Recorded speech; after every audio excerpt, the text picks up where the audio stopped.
Assalamualaikum warahmatullahi wabarakatuh. Welcome back to my channel.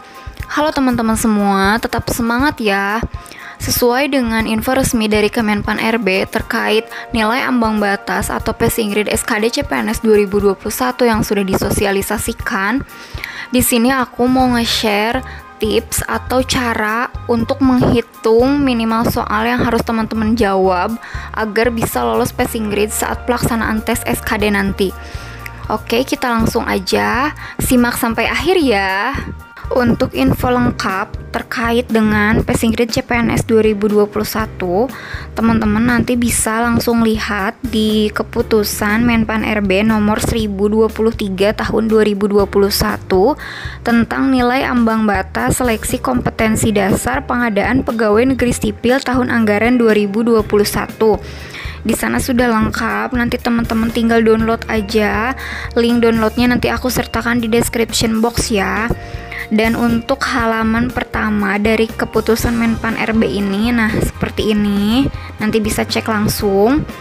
Ya, sekarang kita lihat jumlah soal SKD CPNS 2021. Pertama TWK, jumlah soal 30, bobot nilai 5 untuk jawaban benar dan 0 untuk jawaban salah. Nilai tertingginya 150. Yang kedua TIU, jumlah soal 35, bobot nilai 5 untuk jawaban benar dan 0 untuk jawaban salah. Nilai tertingginya 175. Yang ketiga TKP, jumlah soal 45, bobot nilai 1 sampai dengan 5 dilihat dari jawaban yang paling tepat, dan apabila tidak menjawab nilainya 0. Nilai tertingginya 225. Jumlah soal keseluruhan yaitu 110 butir soal dan nilai tertinggi secara keseluruhan 550.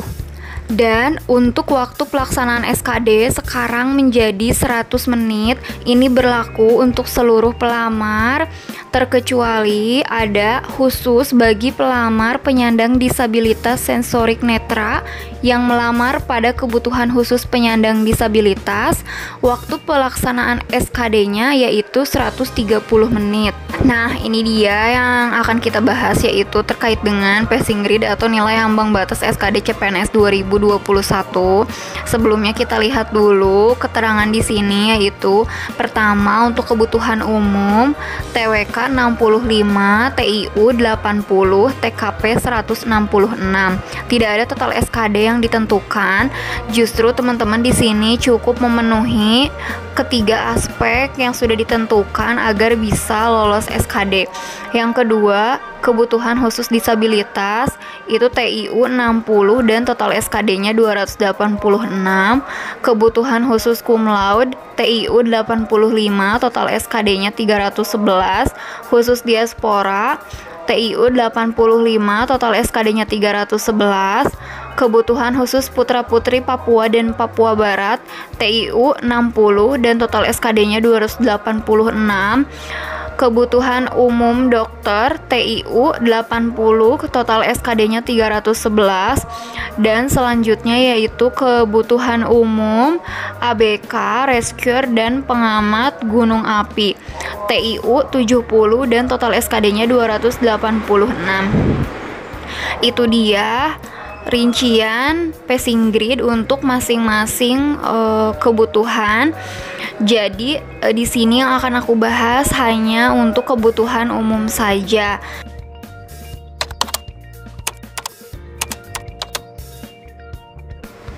Oke, sekarang aku langsung share cara menghitung jumlah soal minimal yang harus teman-teman jawab agar bisa lolos passing grade saat tes SKD CPNS 2021. Yang pertama, untuk TWK teman-teman cukup menjawab 13 soal benar, yaitu 13 dikali 5 sama dengan 65. Ini sudah memenuhi passing grade.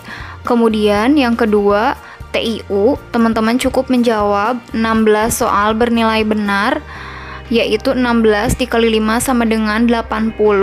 Ini juga sudah memenuhi passing grade. Dan yang ketiga untuk TKP aku kasih 2 pilihan.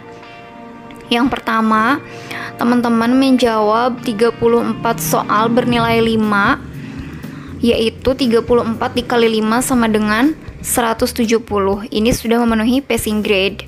Atau apabila teman-teman banyak ragu dalam menjawab, teman-teman cukup menjawab 35 soal bernilai 4 dan 10 soal bernilai 3. Jadi 140 ditambah 30 sama dengan 170. Ini sudah memenuhi passing grade. Nah, itu adalah cara untuk menghitung jumlah minimal soal yang harus dijawab dengan benar atau dengan tepat. Tapi itu hanya sebagai gambaran saja untuk teman-teman semua, agar setidaknya teman-teman lolos passing grade. Tapi itu tidak cukup untuk memastikan bahwa teman-teman lulus SKD saat tes CPNS 2021, karena bisa jadi kalau teman-teman yang pesaingnya sedikit atau tidak ada pesaing, berarti teman-teman cukup lolos passing grade, jadi bisa lulus SKD. Tapi untuk teman-teman yang jumlah pesaingnya banyak, berarti teman-teman harus mendapatkan nilai SKD nilainya maksimum, yaitu harus punya target maksimum agar masuk rankingan, karena yang diambil itu kan yang ranking teratas. Jadi tetap meskipun aku kasih gambaran seperti itu, aku sarankan teman-teman punya target maksimal, punya target mendapatkan nilai yang tertinggi di antara teman-teman yang lain, seperti itu. Dan ini untuk materi soal SKD atau kisi-kisi SKD ini sudah pernah aku share di video sebelumnya, bisa teman-teman langsung cek aja. Tapi ada satu hal yang berbeda di sini, yaitu adanya materi bahasa Indonesia di TWK. Karena sebelumnya ini sudah dihapuskan, tapi tiba-tiba ini ada lagi dimasukkan ke dalam TWK. Tapi teman-teman tetap persiapkan aja. Itu aja mungkin yang bisa aku share di video kali ini. Semoga video ini bermanfaat untuk kita semua. Dan jangan lupa subscribe, like, komen, dan share ke teman-teman yang lain agar aku semangat untuk membuat video seputar CPNS. See you next video. Wassalamualaikum warahmatullahi wabarakatuh.